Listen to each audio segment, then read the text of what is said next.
Hello students, मैं मुकेश कुमार एक बार फिर से आप सभी का स्वागत करता हूं आपके अपने यूट्यूब चैनल द ज्ञानम स्टडी पॉइंट पर। उम्मीद करता हूं आप सभी स्टूडेंट्स वीडियोस देख रहे होंगे और मेरे टॉपिक्स समझ में आ रहे होंगे। तो अभी तक हमने पढ़ रखा है क्लास 12 की फिजिक्स के chapter number first electric charge and field के बारे में कि इलेक्ट्रिक चार्ज क्या होता है, इलेक्ट्रिक फील्ड क्या होती है, कूलम्ब्स लॉ क्या है, इलेक्ट्रिक फील्ड इंटेंसिटी क्या है, electric field intensity due to a point charge क्या है, और उसमें हमने कुछ न्यूमेरिकल्स पढ़े थे। तो डियर स्टूडेंट्स, आज का हमारा टॉपिक है इलेक्ट्रिक डायपोल।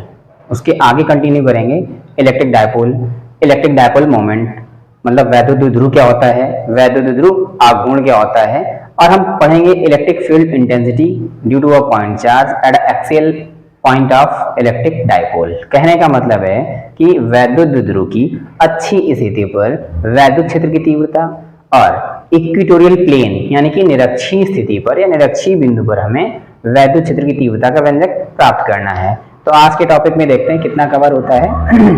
और स्टूडेंट्स, ये टॉपिक मोस्ट इंपॉर्टेंट है, इसलिए इसको बहुत ध्यान से समझना है कि इलेक्ट्रिक डायपोल क्या होता है।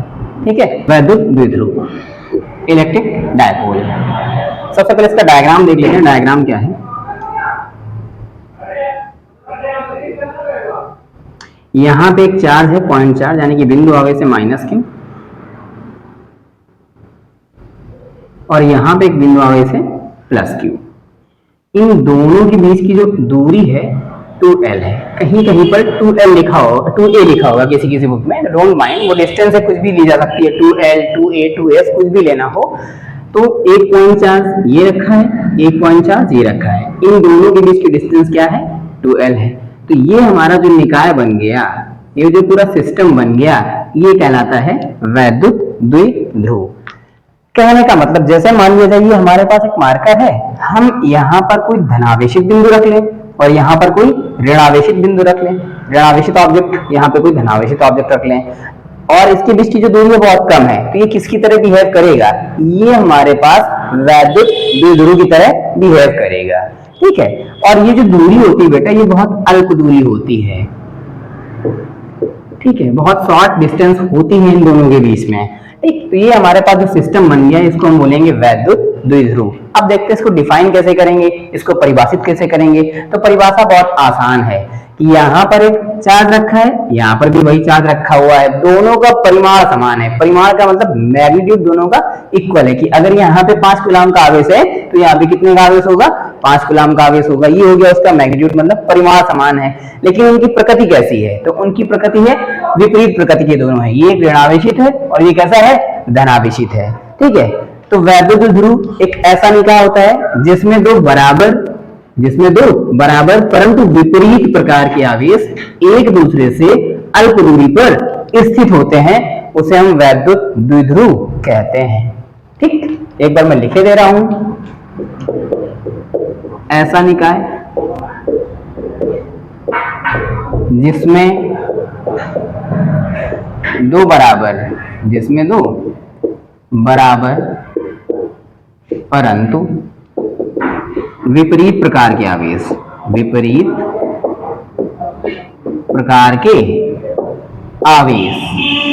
एक दूसरे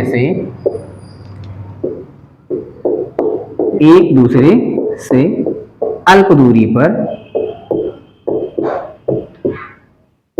रखे होते हैं, वैद्युत द्विध्रुव कहलाता है। A system of two equivalent opposite charges kept at a distance 2L is called electric dipole। ठीक है, तो ये हो गया हमारे पास वैद्युत द्विध्रुव।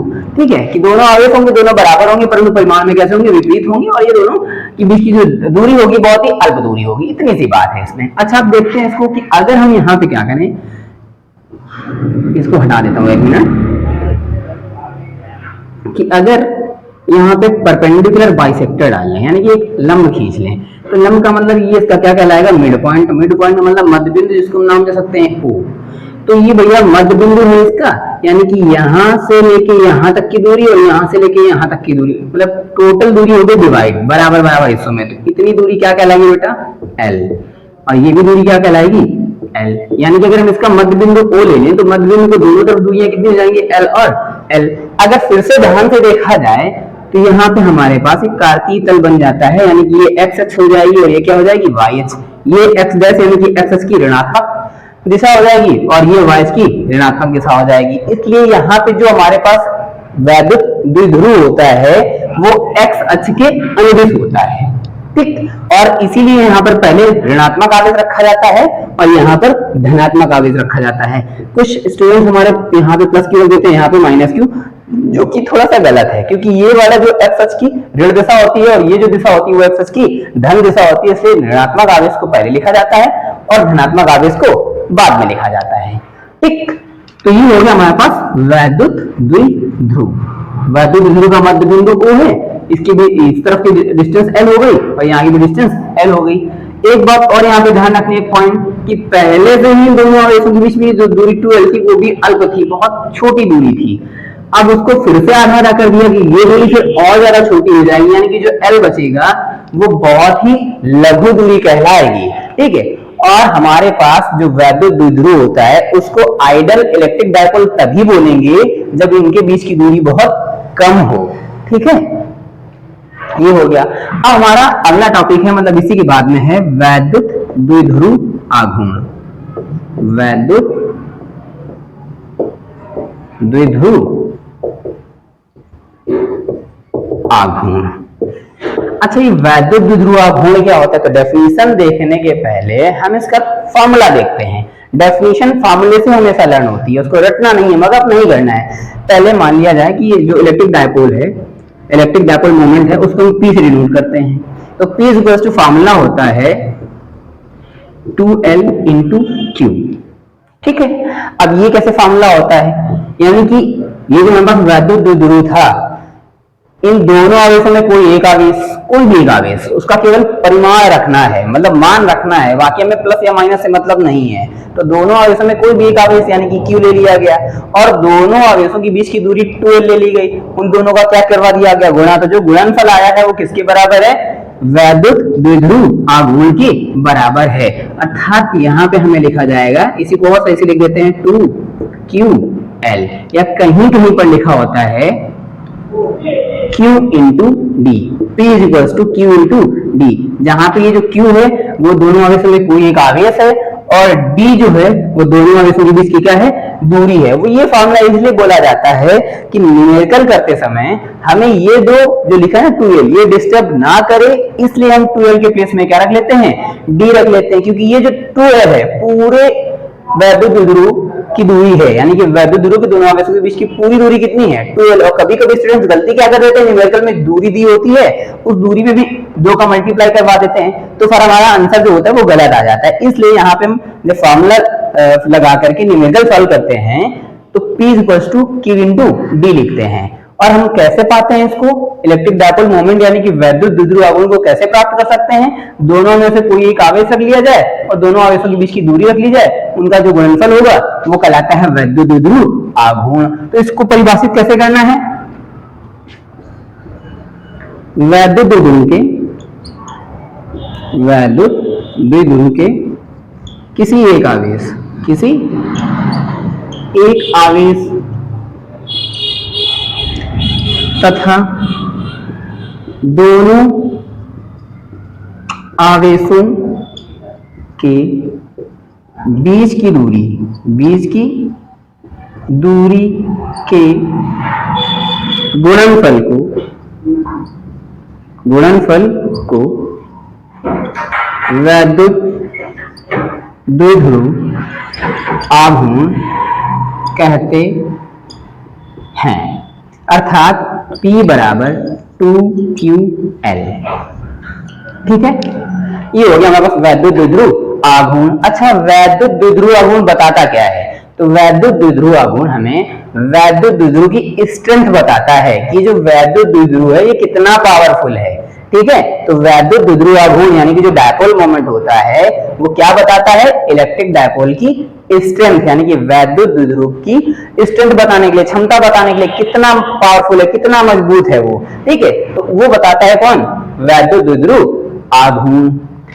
अब भाई बात करते हैं कि इसका जो हमारे पास मात्रक होगा वो क्या होगा। ठीक है, तो वैद्युत द्विध्रुव आघूर्ण का जो मात्रक है उसकी बात करनी है। तो यहाँ पे जो मात्रक है यानी कि जो इसकी यूनिट आएगी इलेक्ट्रिक डाइपोल मोमेंट की, इसके फार्मूले से आएगी। भाई हम जानते हैं P equals to Q into D, मतलब दोनों में से कोई एक आवेश और दोनों के बीच की दूरी। तो भाई आवेश का जो मात्रक होता है वो होता है कूलाम, और जो दूरी होता है उसका मात्रक होता है मीटर। अर्थात हमारे पास वैद्युत द्विध्रुव आघूर्ण का मात्रक आ गया कूलाम मीटर, जिसको हम ऐसे रिप्रेजेंट करते हैं कूलाम मीटर, इस तरह से रिप्रेजेंट कर सकते हैं। अच्छा, वैद्युत द्विध्रुव आघूर्ण एक सदिश राशि है, यानी कि ये वेक्टर क्वांटिटी है। ठीक है, तो हमें लिखना होगा vector P is equals to Q into D. ये हमारे पास वेक्टर फॉर्म में आ गया। ठीक है, ये वेक्टर क्वांटिटी है यानी कि सदिश राशि है।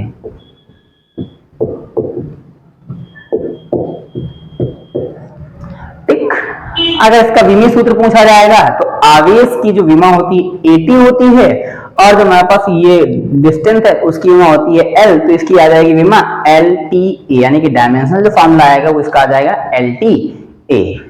तो स्टूडेंट्स हम समझ गए कि वैद्युत द्विध्रुव क्या होता है और वैद्युत द्विध्रुव आघूर्ण क्या होता है। तो एक बार में ध्यान देते हैं कि वैद्युत द्विध्रुव क्या था बेटा, उसकी डेफिनेशन बता दे रहा हूं कि एक ऐसा निकाय जिसमें दो बराबर परंतु विपरीत प्रकार के आवेश एक दूसरे से अल्प दूरी पर स्थित होते हैं वैद्युत द्विध्रुव कहलाता है। अब बात करते हैं वैद्युत द्विध्रुव आघूर्ण की। तो द्विध्रुव के किसी एक आवेश तथा दोनों आवेशों के बीच की दूरी के गुणनफल को वैद्युत द्विध्रुव आघूर्ण कहते हैं। इसको P से प्रदर्शित करते हैं। यह एक सदिश राशि है।